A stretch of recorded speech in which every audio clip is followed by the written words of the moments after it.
সবাইকে স্বাগত। আপনারা যারা পরীক্ষা দিবেন আপনাদের পরীক্ষাটি এমসিকিউ হবে।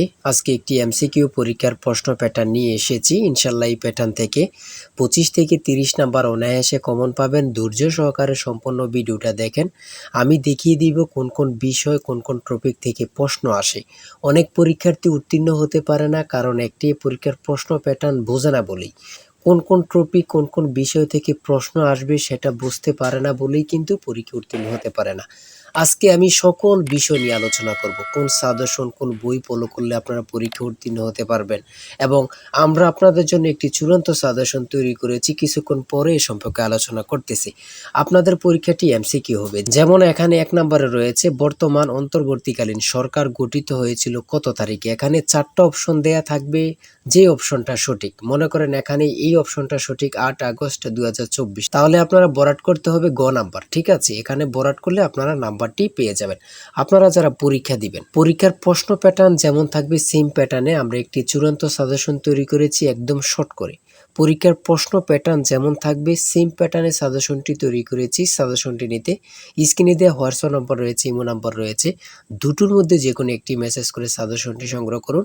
সাজেশনের মূল্য 100 টাকা। আমি বলি 4 থেকে আমাদের সাজেশনটি সংগ্রহ করবেন। শুধু পড়ে আমাদের সাজেশনটি পড়ে পরীক্ষা দিতে গেলে আপনি উত্তীর্ণ হয়ে যাবেন।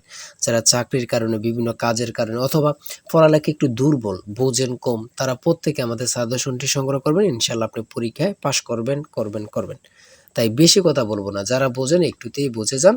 আশা করি প্রত্যেকে সাজেশনটি সংগ্রহ করবেন। আমি প্রশ্ন প্যাটার্ন সমাধানে চলে যাচ্ছি। এখানে রয়েছে 1 নম্বরে বর্তমান অন্তর্বর্তীকালীন সরকার গঠিত হয়েছিল কত তারিখ, 8 আগস্ট 2024। এখানে রয়েছে রূপপুর পারমাণবিক বিদ্যুৎ কেন্দ্র কোন দেশের সহায়তায় তৈরি করা হচ্ছে। সঠিক উত্তর হচ্ছে কোনোটি নয়, কারণ রাশিয়ার সহায়তায় তৈরি করা হচ্ছে। এখানে অপশনে নেই বলেই কিন্তু কোনোটি নয়। ঠিক আছে, সঠিক উত্তর হয়েছে। তারপরে 3 নম্বরে যেটি রয়েছে খুবই গুরুত্বপূর্ণ একটি প্রশ্ন, বাংলাদেশের সংবিধান কবে কার্যকর হয়। কত পরীক্ষায় যে আসছে আল্লাহ ছাড়া কেউ জানে না। তাই বলি অবশ্যই আমাদের চ্যানেলটি সাবস্ক্রাইব ও পেজটি ফলো দিয়ে রাখবেন। কেন? পরীক্ষার নোটিশ, পরীক্ষার রেজাল্ট, পরীক্ষার প্রশ্ন সমাধান, যাবতীয় সকল তথ্য সবার আগে আমরা ভিডিও আপলোড দিয়ে রাখি। আপনি যদি চ্যানেলটি সাবস্ক্রাইব, পেজটি ফলো দিয়ে রাখেন, সবার আগে চলে যাবে আপনার কাছে নোটিফিকেশন। মনে করেন আপনি পরীক্ষা দিয়েছেন, পরীক্ষার প্রশ্ন সমাধান দেখিয়ে দিব, তারপরে রেজাল্টের অপেক্ষা করা লাগবে না, আমাদের চ্যানেলে পেয়ে যাবেন, সকল তথ্য পেয়ে যাবেন, এবং কি নতুন নতুন চাকরির তথ্য পেয়ে যাবে। সার্কুলার দেওয়ার সাথে সাথে আমাদের চ্যানেলে আপলোড দেওয়া হবে। আপনি শুধু আমাদের চ্যানেলটি সাবস্ক্রাইব, পেজটি ফলো দিয়ে রাখলে সবার আগে চলে যাবে আপনার কাছে নোটিফিকেশন। তাই অবশ্যই চ্যানেলটি সাবস্ক্রাইব, পেজটি ফলো দিয়ে আমাদের মেম্বার সদস্য হয়ে আমাদের সাথেই থাকবেন। কত পরীক্ষায় যে আসছে আল্লাহ ছাড়া কেউ জানে না, সেটা হচ্ছে 16 ডিসেম্বর 1972 সালে। 4 নম্বরে রয়েছে বাংলাদেশের মহান স্বাধীনতার যুদ্ধে বীরত্বের জন্য কতজন বীর মুক্তিযোদ্ধাকে বীর বিক্রম উপাধি প্রদান করা হয়। খুবই গুরুত্বপূর্ণ। এখানে বীর বিক্রম দিয়েছে, বীর উত্তম থাকতে পারে, ঠিক আছে, এমন কিন্তু থাকতে পারে। খুবই গুরুত্বপূর্ণ একটি প্রশ্ন। তারপরে যে প্রশ্নটি বারবার আসছে সেটা হচ্ছে ইজমির শহরটি কোন দেশে অবস্থিত। খুবই গুরুত্বপূর্ণ প্রশ্ন উত্তর। বাংলা, ইংরেজি, গণিত, সাধারণ জ্ঞান থেকে প্রশ্ন থাকবে। ঠিক আছে, আমি বলে রাখি। তারপরে 8 নম্বরে একটি প্রশ্ন দিয়েছে, দেখেন, বাংলাদেশের জাতীয় খেলা কোনটি। সঠিক উত্তর হচ্ছে হাডুডু। সঠিক উত্তর হাডুডু। খুবই গুরুত্বপূর্ণ একটি প্রশ্ন। কোন মুঘল সম্রাটের সময় লালবাগ দুর্গ নির্মাণ করা হয়েছিল। সেটা হচ্ছে আওরঙ্গজেব। খুবই গুরুত্বপূর্ণ একটি প্রশ্ন। হ্যাঁ, তারপর আমরা দেখে নিই অপর পৃষ্ঠে কি দেওয়া আছে। 10 নম্বরে রয়েছে বাংলাদেশের আইন অনুযায়ী পুরুষ ও নারীর বিয়ের সর্বনিম্ন বয়স কত। এখানে সর্বপ্রথম বলেছে পুরুষের কত, আমরা জানি পুরুষের কত 21 বছর এবং নারীদের কত 18 বছর। তাহলে এখানে সর্বপ্রথম রয়েছে 21 ও 18। এটা কিন্তু সঠিক হবে না, কারণ এখানে প্রথমে মহিলার দিয়েছে, তারপরে পুরুষের দিয়েছে। প্রথমে চেয়েছে কার, পুরুষের, তার জন্য 21 বছর। তারপরে চেয়েছে কার, নারী, তার জন্য 18 বছর। ঠিক আছে। আচ্ছা, 11 নম্বরে রয়েছে কোন উদ্ভিদের শ্বাসমূল আছে। খুবই গুরুত্বপূর্ণ একটি প্রশ্ন। হ্যাঁ, তারপরে 12 নম্বরে রয়েছে কোন ভিটামিনের অভাবে চুল পড়ে যায়। তারপরে 14 নম্বরে রয়েছে ভারত শ্রীলঙ্কাকে পৃথক করেছে কোন প্রণালী। খুবই গুরুত্বপূর্ণ একটি প্রশ্ন। এটা যে কত পরীক্ষা আসছে আল্লাহ ছাড়া কেউ জানে না। বাংলাদেশ কত সালে জাতিসংঘের সদস্য লাভ অথবা সদস্য পদ লাভ করেন। হ্যাঁ, 1974 সালে। বঙ্গভঙ্গ রদ হয় কত সালে। সূর্যের নিকটতম গ্রহ কোনটি। খুবই গুরুত্বপূর্ণ একটি প্রশ্ন। ঠিক আছে। আমি যে প্রশ্নগুলো নিয়ে এসেছি খুবই গুরুত্বপূর্ণ প্রশ্ন। আপনারা প্রত্যেকে আশা করি আমাদের সাজেশনটি সংগ্রহ করবেন। ইনশাআল্লাহ আপনি পরীক্ষায় উত্তীর্ণ হয়ে যাবেন। এদিক দিয়ে রয়েছে ২০ নম্বরে কোন বানানটি শুদ্ধ? শুদ্ধ বানান থেকে একটি প্রশ্ন আসবেই আসবে। যেমন বিভীষিকা কত পরীক্ষায় আসছে আল্লাহ ছাড়া কেউ জানে না। হ্যাঁ? শেষ প্রশ্ন উপন্যাস কে লিখেছেন? খুবই গুরুত্বপূর্ণ। শরৎচন্দ্র চট্টোপাধ্যায়। তারপরে সন্ধি বিচ্ছেদ থেকে অবশ্যই আপনাদের প্রশ্ন থাকবে। ১০০% শিওর সন্ধি বিচ্ছেদ থেকে থাকবেই থাকবে। বানান শুদ্ধকরণ থেকে অবশ্যই প্রশ্ন থাকবে। আদালত কোন ভাষার শব্দ? যেমন এইটাও বলতে পারে কলম কোন ভাষার শব্দ? তারপরে চশমা কোন ভাষার শব্দ? ভাষা থেকে একটি প্রশ্ন অথবা ২টি প্রশ্ন থাকবে। সমার্থক শব্দ থেকে প্রশ্ন থাকবে। এগুলা থাকবেই থাকবে। বিভিন্ন কবি থেকে অবশ্যই প্রশ্ন থাকবে। ঠিক আছে? এগুলো কিন্তু খুবই গুরুত্বপূর্ণ। আপনারা দেখে যাবেন, খুবই গুরুত্বপূর্ণ। হ্যাঁ? তারপরে রয়েছে ৩০ নম্বরে রয়েছে আকাশ ভেঙে পড়া। বাগধারা থেকে অবশ্যই থাকবে। আমার কথা বুঝতে পারছেন? বাগধারা থেকে অবশ্যই থাকবে। কবিতা থেকে যেমন কপোতাক্ষ নদ কবিতাটি কার লেখা? ঠিক আছে? থাকবে। Identify the correct passive form of this sentence. Do you know them? ইংরেজি ক্ষেত্রে খুবই একদম সহজ থাকবে। এত কঠিন কোনো প্রশ্ন থাকবে না। ঠিক আছে? আপনারা বুঝতে হবে। ঠিক আছে? এত কঠিন কোনো প্রশ্ন থাকবে না। ট্রান্সলেট থেকে ইংরেজি থেকে থাকবে। তারপরে ৩৪ নম্বরে রয়েছে কোন বানানটি সঠিক? ঠিক আছে? সঠিক।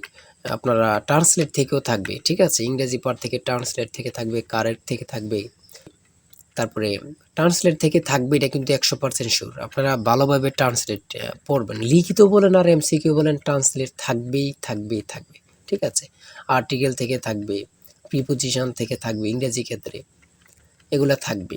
ভয়েস থেকে থাকবে। তারপরে গণিতের ক্ষেত্রে থাকবে। মান নির্ণয়ের অঙ্ক গণিত থাকবে।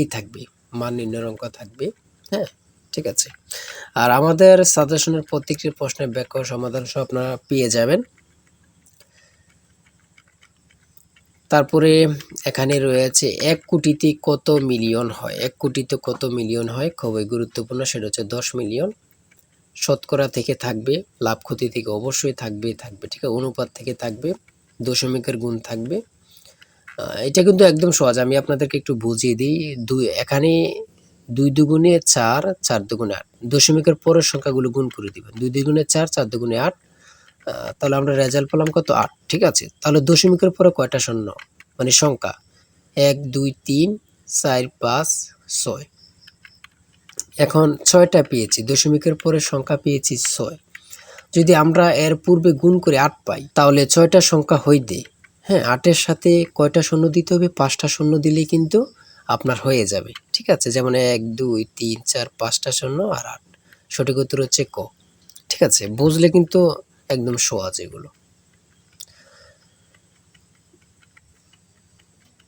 এত কঠিন প্রশ্ন থাকবে না। একদম ইজি। কিন্তু আপনারা আনইজি ফিল করবেন। ঠিক আছে? আরে এটা তো পারি কিন্তু মনে আসতেছে না।